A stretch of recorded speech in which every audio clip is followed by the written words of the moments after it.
Is your practice tired of wrestling with insurance denials, deciphering EOBs, and watching your revenue slip through the cracks? You are not alone. Welcome to The Claim Game, the podcast designed to cut through the confusion and provide you with the best practices for revenue cycle management success. We are Jeremy and Catherine Zug, and we've been with people just like you in the trenches.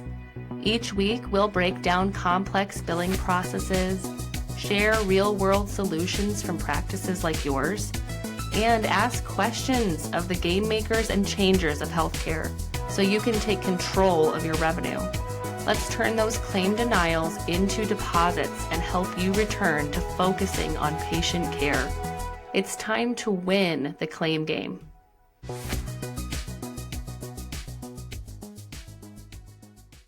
Hemant, thanks for being on The Claim Game. Can you give us a little intro bio about yourself and how you arrived at, well, we'll talk about your credentials because I don't think I've ever seen credentials like that, but give us a little background on who you are. Thank you, Jeremy. Hemant Gupta. I'm a hospital medicine physician. I still practice. I grew up in Massachusetts. I'm board certified in internal medicine. Prior career as a CMIO, Chief Medical Informatics Officer in the Northeast in New England with a couple systems here. One was for Ascension Health and the other one was for Holyoke Medical Center. And then I moved to Miami and became a short-term VP CMIO there. Learned a lot about physicians using computers and using them effectively to document things into order. And then from there, I moved on to becoming a sound advisory services, so a physician advisor for sound, working at Tenet Healthcare in Phoenix, and then transitioned to the national team as the national physician advisor, senior medical director for all national for sound advisory services. Of course, I had my CMO that worked very closely in the quality department. We were responsible for 120 physician advisors across the country, hundreds of hospitals, on-site work as well as remote. And then from there, I had an amazing project with Kaiser as a part of Sound Advisory, where we worked on quality of UR for Kaiser for the Mid-Atlantic division for about a year and some change. That landed me to a job at UnitedHealthcare most recently as the National Chief Medical Officer for Network Use Strategy and UR Innovation, of which I've transitioned out of as of April. And I'm here now with you in the transition world. So that's how I come to be.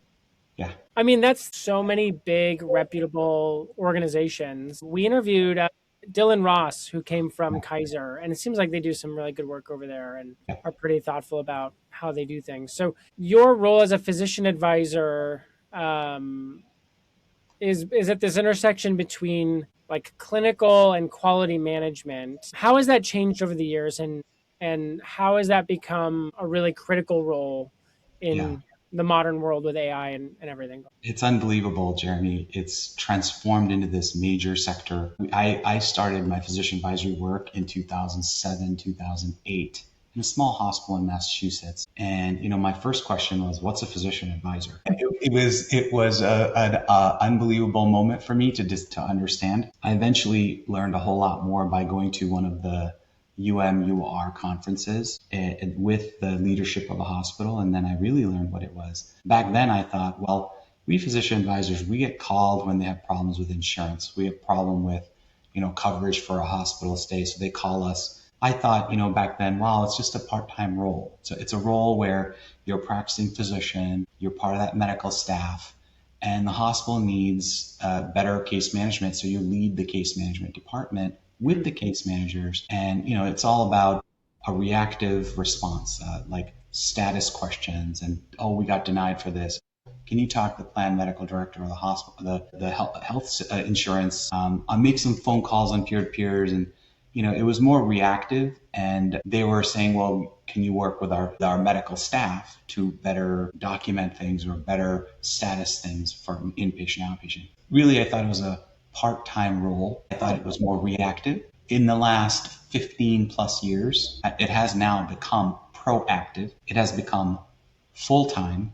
It has an on-site component and a remote component. And, the ACPA is about 100 members, started in 2014. Today, it's well over several thousand members. And so it is massively increased the interest in practicing physicians and surgeons, inpatient and outpatient, that want to get into the UMUR field, utilization management, utilization review. That's expanded into revenue cycle management, into regulatory compliance, into payer provider contracting. I know physician advisors during the COVID were actually managing throughput and hospital beds because there was such a shortage of beds during COVID. And so the physician advisors became the sort of the quarterback of how do you locate and where do you put patients safely and provide the guidance and treatment. I also know that so many physician advisors also practice inpatient, outpatient, or even surgical, medical surgical specialties, cardiologists, all walks of life. But when they put on that physician advisor hat, they really looked to not just react, but to become proactive. And as part of this expansion, I've also learned there are multiple other societies that train physician advisors. So ACPA has an amazing training program. The American Board of Quality Assurance and Utilization Review Physicians, of which I'm part of the board. I write the exam questions and the core body of knowledge. I'm one of the authors. So I encourage physicians that are in training, that are out in early to mid-career, that want to do this kind of work, to join these organizations, to connect and network, because there's a whole lot of knowledge that is not out there in residency. It is not out there in fellowship. It is definitely not in med school. It's amazing. The field has exploded over the last 15 years, and we have where we are now. It's a burgeoning area of active investment from health systems. And if you become a really good one, you can go to the planned medical director side too, and do the same kind of UMUR work on their side. So it's really wonderful to see the growth of this field. Just an observation, the more physicians and providers I talk to, the more I'm learning that the expansion of post formal education into these other education bodies is becoming far more important. So I don't know if the education industry needs to expand or if the post education industry needs to expand, but that's what we're noticing. And I think that's what you Yes. articulated So is there are you're some getting. places where they have medical schools that are getting into this. What is this? There are certain residency programs that have some rotations in this. Again, this is not 15 years of it. This is the tip of the iceberg, a few years in. I don't know of an official university program for this, but I do know you got to know your clinical first. You got to know the practice first. And so if you don't know the clinical and practice, I've seen people not do well because the clinical and practice experience are core to being a great physician advisor. And so, it's really after you've practiced, after you feel comfortable, where all the training, learning, certification exams come in. And I've seen people fly. I've trained 1,000+ folks, but the point is, I've seen people fly because it starts to click on the dot of what needs to be in the record and how do you perform as an advisor. What are those metrics? How do you lead your UMUR committee in your hospital? So there's excellence of content out there now. And I said ACPA, AbCorp, there's even Applecom, which is another third place. The ACMA is beautiful. They're in great organizations that have teams of our folks. It's become a whole industry. And again, happy to help anyone that wants to get into it. Amazing. Well, and we'll put the links down to those organizations below Sure. so that if anybody's interested Absolutely. to learn or read more, that makes a lot of sense. And so Mhm. when we first talked, I was surprised to learn you were still practicing, but I think what you just said there makes a lot of sense. Yes. Yeah, and I think you articulated something earlier in how what you're talking about is that one of the biggest sources of friction Hmm. in healthcare is this delta between a physician's recommendation and the Yes. insurance company or like the third party payer. So, Yes. from the depth of experience you've had, and you've had quite a bit, how do we align those two worlds so the patient doesn't get caught in the middle or that patient care falls through the cracks? Excellent question. This is in the life cycle, the journey of a physician who's practicing, seeing patients, performing procedures, diagnosing, managing treatment, that then gets into this UMUR physician advisory world. They start asking, what's the difference? Why am I doing? What are we actually doing in the UMUR rev cycle world? And so one of the core questions in the evolution of the mind of a physician who's practicing, but then starts to do physician advising, the core question at hand is, the practicing physician is thinking about, what does the patient need? How do I diagnose and treat? The sort of the core function. How do I diagnose this? What are the things that I need to diagnose? And once I have a diagnosis or a differential, how do I treat it? And that's your practicing physician. But now if you put on the physician advisor hat, the questions you ask are a little bit different. And the best physician advisors have bridged that gap. And they have brought that knowledge to their hospital health system, their medical group. And so the question of physician advisor, does the submitted record prove the need or the medical necessity for what is happening? Whether it's the need for a resource, a drug, a procedure, a hospitalization, what's the right setting to treat this condition? And how do I measure impact and effectiveness of that with the limited resources that we do have? So how do I help my health system get through this smoothly? How do I help our member patients get through this smoothly? And so when a doctor writes, hey, this patient has pneumonia, let's admit them to the hospital. The physician advisor thinks, why should this patient be admitted to the hospital? What are the risks if this patient didn't get admitted to the hospital? What are the missing pieces of information that justify this resource use? And so the practicing physician would always ask, why are you questioning me? I'm a doctor. And that's why we have criteria out there. So you could be like, well, these are criteria, these are commercial, they're designed to not work. In sincerity, when I look through these criteria, I see some of the most common board exam type questions that are asked anyway. So you look at the pneumonia guideline for MCG, Interpol, you look at some of the policies and you research on and say, why is the oxygenation level important in a heart failure in a pneumonia patient? Why is that important? And so the medical training behind it does show severity criteria. How severely sick is someone? How intense is their service? And if you didn't provide that care, what are the risks of mortality, morbidity? What are the risks of compromise to that patient? So the medical record really does not, to a physician practicing, mean much. For a UM/UR physician advisor who is defending that record and the care that's happening, that defense, the justification, whatever you want to call it, the pieces of information of why are you doing this? What are the risks?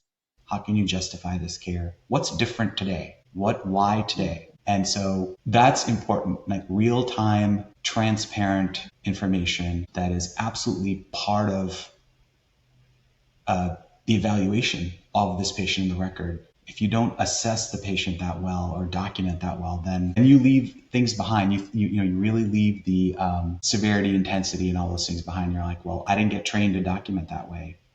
I'm like, well, yeah, that's why you have a physician advisor. That's why it's distinguished itself into training people to really document those questions. And that's the difference. And that's the rub. That's well, my note is not good enough. Well, it is. We just need to answer some key questions. And I mean, and within that is sort of a pregnant question about there's like some conflict baked in there, I suppose, right? And I love what you said about, well, isn't my note good enough? I'm also a physician. yeah, But I don't think it's all equal. And I don't really understand how you get that real time data with all the disparate systems that exist, true. which I know is something that we can certainly talk about. But I don't know how you align those two things in a way that everybody's thrilled with. Yeah, no, it is true. You have your medical record, you have your revenue cycle system, you have the claims management system of the insurance, you have the clearinghouse, you have multiple segregated systems, but there are layers. And thank you to the interconnectivity with the different standards of CC HIT and ONC regulations that these things are. You can actually these days connect with APIs. But getting a smart layer on top, I think it's amazing that the field is evolving and learning, using NLP, using machine learning, using AI to ease that burden. But the risks here are of note bloat. When EMRs came around, there's a lot of note bloat, a lot of copy paste, a lot of erroneous stuff in there. So it's important that we use these tools and not increase non-helpful ways of bloating the EMR. So focusing in on a clinically led, justifiable pieces of data that is needed, like why is this level of care necessary? What is the objective and severity seen? Why did the prior treatments fail? What are the risks of adverse outcomes? These are the things that I think a physician practicing would not know or see or want to document because it's just a lot of burden, right? And so why should this trans patient stay in the hospital today? Why? What's different? What's not safe about this patient? I think many times we document in records with templates, and our templates are copy pasted and everything is hunky dory in the physical exam and the review systems and everything's perfect. Then tell me, why are they still there? What's keeping them there? And so, Medicare wants this, not just insurance, fee for service. When you get retro audits, they ask, why are they still there? What's the difference? Why'd you make that patient inpatient from observation? What was so bad about it? And so that kind of core typing reasoning, I think AI, NLP, I think the systems can be trained to guide and to make it with integrity, to not bloat it, to not make it falsification, but to actually assist and ping the practicing physicians that are not experts in this to say, that is true. Their history did show that. I didn't write that. And so there's the sort of the lost piece of the puzzle that didn't make it over. And so I think we're in a great age of assisting, not without the risk of putting too much in there that's not relevant. Yeah, I mean, I'm very bullish on our current age, and it's great answer for sure. And I think what you talked there about audits, and I mean, we talk to clinicians all the time, and there are some definite fear around reviews and audits and clawbacks. What, from your perspective and your experience, what are the common misconceptions that doctors and physicians have about why insurance claims are denied? So that's part one. And then part two, what should physicians and clinicians be doing differently in their documentation? I love that question. It's such a great question. I think the biggest misconception that physicians that have not worked in the payer space, insurance and audit companies and IREs and IROs and QIOs, the physicians that work there that are reviewing the evidence to speak for or against something, is that everything just is a one kind of denial, right? So there's like only one kind of denial, but in sincerity, it is not one kind of denial. There are different kinds of denials. You could have an administrative denial because a patient is not insured by that specific product. The patient does not have that benefit. It could be claim was erroneously entered multiple units of something, in which case there's some error, it's not found that was actually done. So the clinical doesn't back the claim. So, there are lots of different kinds of denial types. So medical necessity is one. Another one is like there was no information presented to the insurance in a timely manner. So the insurance denied it for lack of information. And you're like, well, how is that possible? We have EMRs, we have clearinghouses, we have APIs, we have all these interconnects, we have ADT feeds. How's that possible? It's possible. It actually happens. There are delays to documentation, and there are regulatory timelines that have to be met by federal standards. So by that time, if the documentation is not there by the doctor that assimilates all the pieces of the record, and many times these things are just a functional flow issue. So, the world of denial is actually broken down to many kinds of denial. So I'd say pre-service, medical necessity, level of care, continued stay review, coding, site of care, benefit exclusion. And they just grab bag of the post-payment audits. So even government agencies for fee-for-service do post-payment audits. Short stay All the time. Right? So it is part of, like, a denial is just not a denial. And that's your physician advisor. That's your case manager. That's your rev cycle leaders of your health systems that can efficiently triage the ones that are quickly fixable using technology, using expertise to be able to say, here are the ones we can really get into. Here are the ones it's way beyond the time period to even appeal. And so, there's some things that are entirely not possible. And there's some things that are like low hanging fruit that you can absolutely push back on and get the overturn. It is absolutely a burden. I accept it. It is an absolute admin fat burden. It's the game that we've set up today. And that's the rub. That's the rub. I'm burned out now. You're burning me out. Well, that's why this industry is developed, because it's there to assist the health systems and the providers. Of course, connect the dots for the payers. Yeah, I mean, we have to work together as a corpus, right? And I say this to people all the time, but if I discovered a planet that needed healthcare and I threw you on it, I don't know if you would create the system we have, right? I think you would do things a lot better, but swinging the system is really tricky. And I think provider burnout is particularly relevant today. Absolutely relevant. Absolutely relevant. Yeah, and we could certainly, it's a whole other podcast to talk about incentives and that kind of thing. But I do think talking about like value-based care and talking about Hmm. incentive alignment, value-based care has been around for a long time. This idea Hmm. has been thrown out quite a bit. Hmm. We'll get right back to the podcast episode, but first, let me ask you a question. Who is the highest paid insurance biller in your practice? If you're the one doing your billing, the answer is you. If you're the practice owner and you're a clinician, you know the drill. You do the hard work, you deliver great services. And then there's this waiting game. There's billing after hours and on weekends and during birthday parties, or you go to the office for a quote unquote quick visit, and then you look up at your clock and all of a sudden you've been there for 3 or 4 hours doing billing. Following up on claims is tedious and it creates a massive bottleneck for your cash flow. And that's exactly why Practice Solutions does billing for practices that take insurance. We take your practice's billing completely off your plate. Our team handles everything from eligibility and benefits to charging cards to posting payments, following up on denials. And we deal with insurance companies every single day so that you can focus on growing the practice. It's time to stop stressing over the billing and getting back to what you do best, which is running your business as best as you can. Head over to practicesol.com today to schedule your free consultation to see if our done for you billing services are right for you. All right, let's get back to today's episode. Based on your experience, what are the biggest structural hurdles keeping us from a value-based care system rather than just fee for service? Yeah. So what I can say is this has been there in so many formats over the decade that, pay for performance, the ACO modeling, the bundled payment, this has been with us where we would like to control the costs, but then, do the care for the value and not the volume. It's been there for a long time, yet it is in a constant state of flux. And what I see is there's a lot of different systems that are not fully aligned. So the next, it's had to work on really value-based care. A lot of the things that are there, should I say primary care is quite essential. It is a big area of a need. So as in we need more and more and more of it, yet it doesn't get recognized for the impact that it creates. So you have specialty care, value-based care, right? And then you have primary care, value-based care.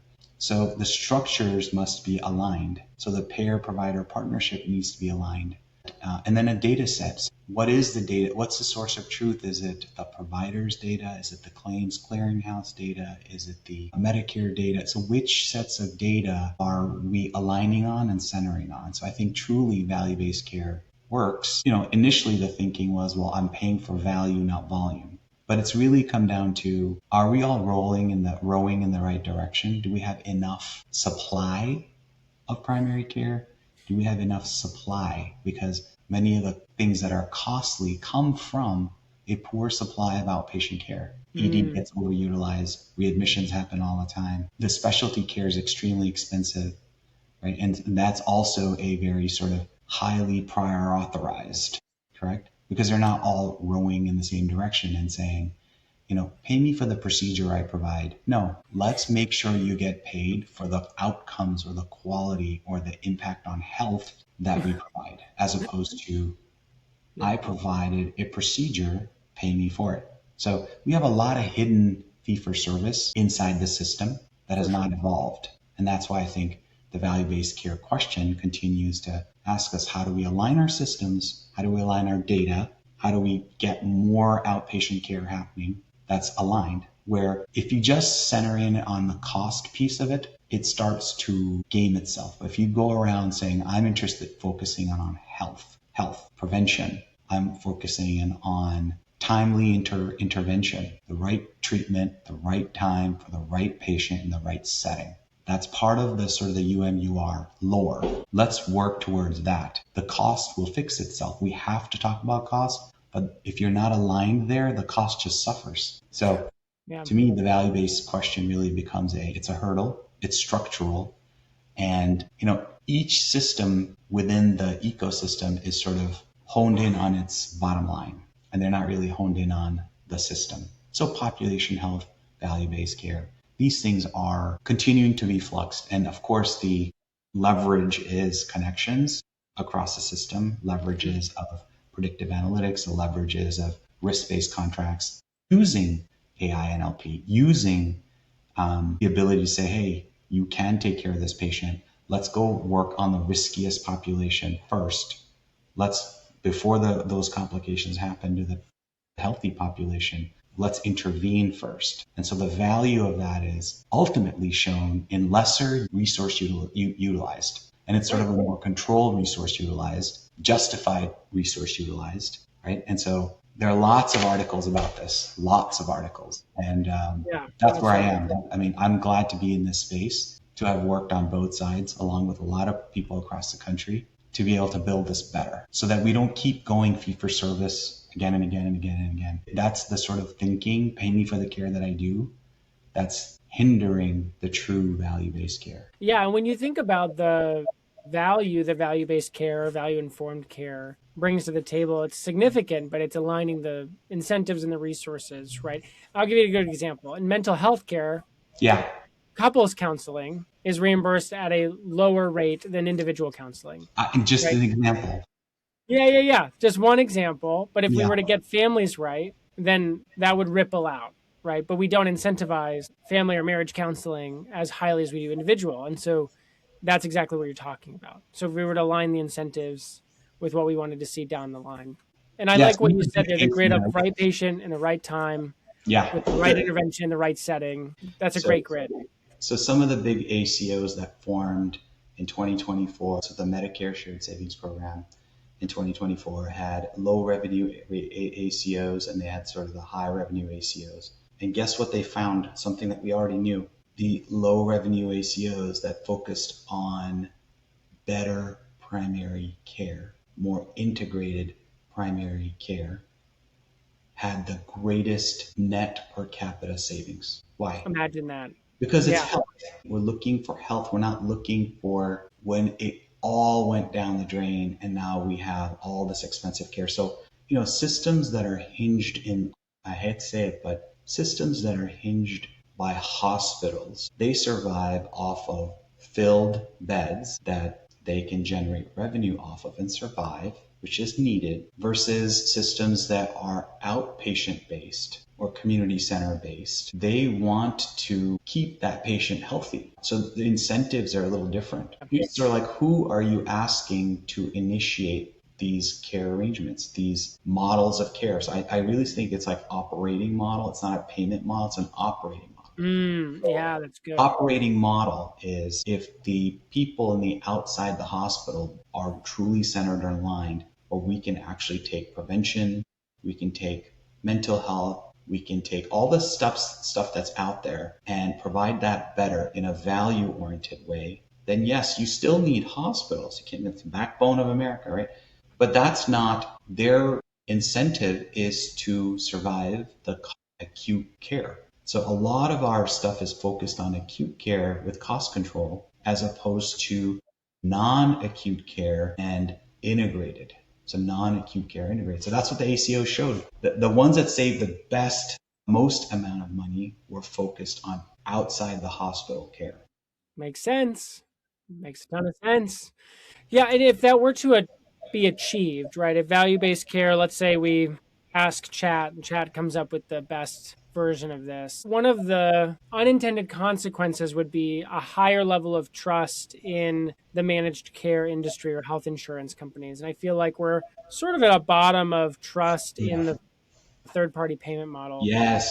And I think what you just talked about is like it's an operational model, not a financial model. What would a transparent insurance model look like? And is that even doable? Or are we like so far down the road that rolling that back is going to be impossible? I think the core problem between payers and providers, whether it's employers that have third-party administration, level funded, fully insured, administrative services only, whatever the pitch you want to make, the biggest problem is of trust. So trust and transparency.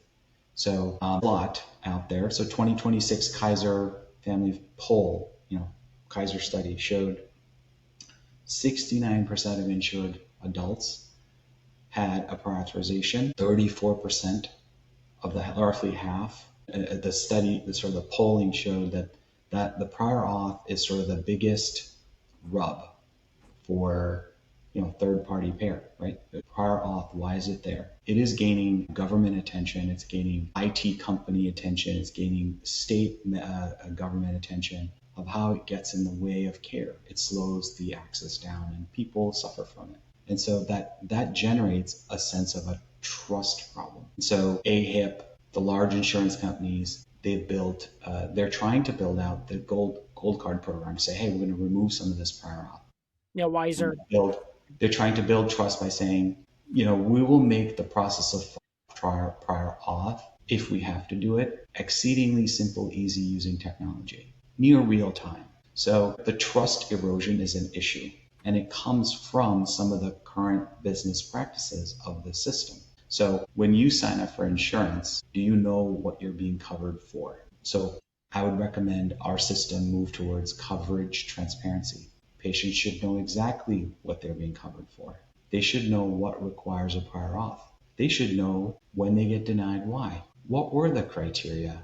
What was the decisioning? And they absolutely need to know the denial patterns. That should be transparent. This process is, so take a form of treatment that I think everyone wants these days is GLP-1s, correct? Yeah. The last 3 years, 4 years. Everyone wants one. Yet the clinical criteria that have evolved over the years, I said, no, it's for obese people and some who are diabetic.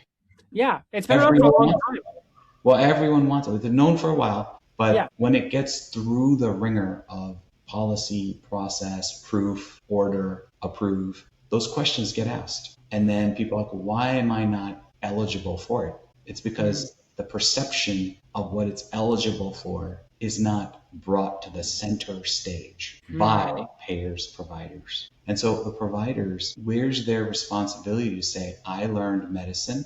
I learned it by studying in med school. I also learned it in the journal articles and research paper. Where's that lead that says, no, actually, Mrs. Smith, this isn't for you currently. It won't be covered, and the evidence doesn't show it. And they're like, well, no, you're wrong. I'm going to go to another doctor. The consumerism is there. We absolutely need to be price transparent. As I said, we need to be price transparent, coverage transparent, and really where it's needed, we need to stop it.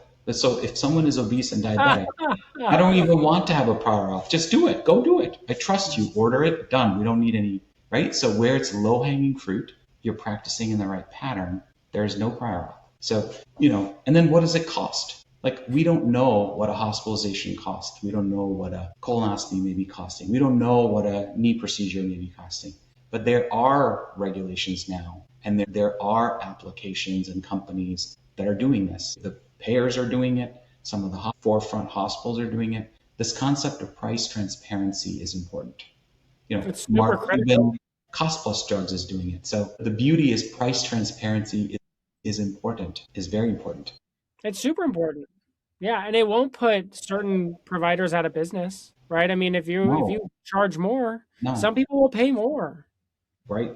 And then some people will want to price shop. So it's not going to kill it. We're capitalistic. You'll go shop around for the best price for the right thing. I think that's actually happening. UnitedHealthcare has done that. Surest Health Plan has done that. There's good stuff. It's happening. It's growing. It's not out in the mainstream, but it's there. And it's continuing to evolve. The field is evolving to say, make it transparent, make the denial transparent, make the cost transparent, make the care transparent. You can't approve everything forever all at once. It just doesn't exist. So we saw the shortages in COVID. We learned about that. You can't have everyone do everything all at once forever. It just doesn't exist. It's not possible. So then where do you make the right decisions? You make the right decisions with the doctor and the patient, that they're practicing within this evidence-based, outcomes-based, health-based process. But then within that, we want transparency. Here's why. Here's how much it costs. Get it to me if it's ready. Don't delay me. Do not delay me. Meaning, if I'm within the guardrails and I meet it, simple, hit it, get the care, because we don't have time for delay. We don't want that. So I think the true value of that comes from trust, employer transparency, PBM transparency, like the cost transparency. These are the things that help the system gain. They're rowing together because health outcomes and the total cost of care is a shared incentive for everyone. And so again, you have ecosystems that are doing that. Then there are some ecosystems that are entirely way behind. They're still stuck in 1960 fee for service. They're they're like, well, let me write a huge note so I can maximize my reimbursement. You know, maximize. That's why I say a lot of people have their own math, own equations, and the equations are not aligned. So they survive because they have their own equations. So if I Yeah. maximize, if everyone's gaming the system, It's not that's going to work. It's not going it's to not work. going to work. Right. So there are no, in this situation, the system loses. And so Right. we have the collective responsibility as care providers, as insurers, as payers, as employers to really align in that direction. These are exciting times. Yeah, they are exciting times. And so you talked about AI too, and I'm curious if you see AI from both the managed care perspective and the provider perspective, lessening the friction between the two, or do you feel like managed care is going to use AI as like a denial machine? And I Yeah, think it's the that's a public great perception. question. Such I a know good it's maybe a tender question, but what do you think? An excellent question. So, if AI is a tool, I have great responsibility, great power to use that tool. Again, am I using it for responsible use or I'm using it for to perverse and game the system? So, you will absolutely see the tool. The tool can be honed into doing all kinds of things that are one-sided in the equation, let's just say. So, I do see AI being used by the electronic medical record and Epic, Cerner, they all have it. Ambient AI to create your note. The AI can have errors. It absolutely has hallucinations. And if All you're the not time. responsible for that, you will create a bloated note that may not be true. Their AI is inside the insurance side too. They're looking at parsing all kinds of clinical data to find out what are the things that it does not have to rapidly bring that information in front of a medical director and say, hey, deny. So the regulatory environment on that is still evolving because currently the regulation says you can't auto deny using AI. And I have not seen that in my career. So I've worked at UnitedHealthcare. I've worked at many health systems. I've been a physician advisor. I've not seen AI auto deny, though it's a fear that it could potentially happen. I have seen companies, Cohere, Humana, seen a bunch of companies in the prior auth space, Stanson Health, a bunch of good companies. But let's take even Change Healthcare, that they have the interqual auto review solution and various different prior auth, real-time prior auth, Optum Real, all of these solutions, they're really trying to say, well, we're within the guardrails. Let's use AI to approve things quickly within the guardrails. We're already within the guardrails. It's like Jerry Maguire, you already approved, you're good. We don't need to take more steps. You're Yeah. good. You already meet all that. You're in the guidelines, right? You have diabetes. Here are your meds. Here's being managed. And it justifies the use of metformin. We don't Right. need, so there are a lot of things that just need to come off that list. But Mhm. AI can rapidly sift things that are not questionable and literally just make care great again. Let's just say easy again, Yeah. quick again, payable again, whatever you want to call it. Because Yeah. it's not worth squeezing the juice there. It's not worth it. It's just not. Yeah. The squeeze It's is not not worth the helpful. juice.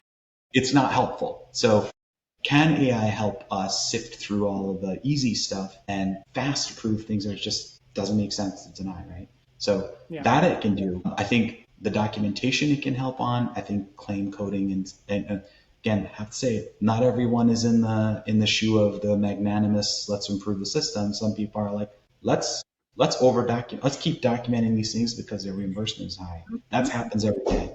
So AI can catch that because fraud, waste, and abuse is not going away. So the No. point is, AI can learn to catch fraud, waste, abuse on both sides, insurance, employer, all parties.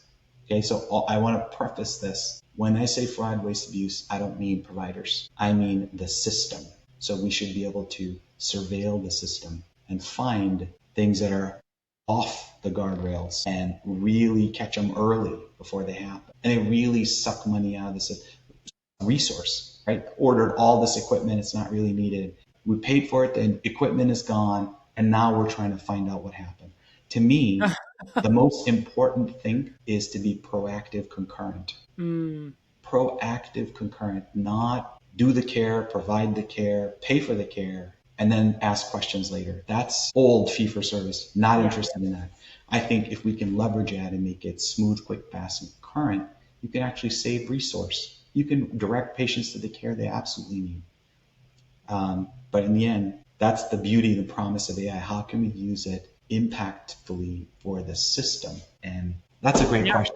Are you bullish on healthcare becoming affordable with technology, or are you the opposite? Do you think healthcare will continue to get more expensive? I think if you can, the technology itself is not free. It costs money. So when EMRs came around like 50, 20 years, a while back, there's a huge uplift for all the installations, the licensing fees, the security, HIPAA.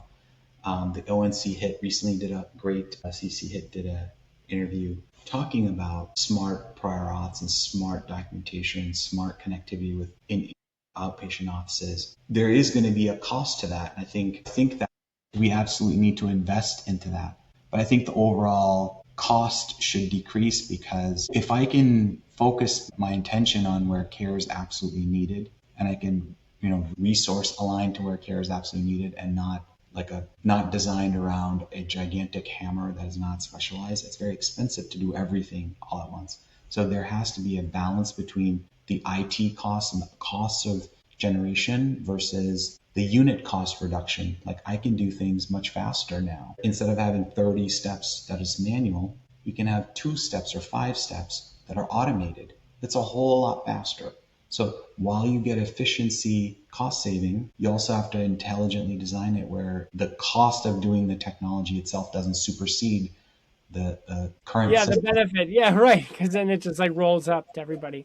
That there's a lot that the future can hold, but it's going to require a lot of collaborative thinking. And so the tech companies, the employers, the hospitals, the independent providers, the pharmacy, the specialty care, the post-acute care space have to align, and they have to leverage the technology of where it makes sense to have lots of human force versus things that just don't need human force. They're just create this industry of manual everything. It absolutely can slow things down and become costly, actually unsafe for patients. So there may be a safety thing, a cost thing, a transparency thing, an efficiency thing that comes from using leveraging technology. And there are tons of companies from Silicon Valley, ChatGPT, there are tons that are out there that are producing to these models. The goal is better care, cheaper care, quality care. Yeah. And I mean, it's expensive now for sure, and it's time to do something. If people want more of what you have to bring to the table in their lives, how do they find you? Where do they go to watch or follow along? Or do you write updates on your thoughts on healthcare, like what's coming next, or do I people do. get more Hemant in their lives? They absolutely can get more of me. They can reach out to me. Again, I have my LinkedIn post, of course, LinkedIn profile that you can put there. They can read. I'm happy to connect with folks online. Absolutely. I'm looking to develop a podcast series, or maybe the blog series. But yes, I look forward to engaging in as many ways as possible with industry leaders and practitioners and, folks from all walks, and to be able to collaborate with them. And yourself too, if you want to do more, happy to connect. Amazing. Well, I have more questions, but I feel like we're out of time. But we'll definitely have you on again for sure. But thank you, Hemant, for being here and for sharing so much insight into how this stuff is working. Thank you, Jeremy. It's been a pleasure. Thank you. Amazing. Take care. If you enjoyed today's episode of The Claim Game, please take a moment to leave us a rating and review wherever you listen to your podcasts. It really helps new listeners to find us. Make sure you never miss an episode by subscribing to The Claim Game on your favorite podcast app. Your feedback means so much to us. We want to provide valuable education about revenue cycle management. So if there's something we didn't cover in our topic that was a burning question for you, please let us know so we can try to get you the information you desire. You can find the links to all resources we mentioned in this episode in the show notes. And if you want to dive deeper into our resources, we have 2 places you can do that. First, you can go to our blog at practicesol.com practicesol.com/blog, where we have 8 years of educational blogs. If you want to learn more about what Practice Solutions does, reach out. We'd love to hear from you. Just go to practicesol.com to learn more and to connect with one of our awesome people on our team. Thanks for listening. We are Jeremy and Catherine Zug, and this is The Claim Game. See you at the game table next time.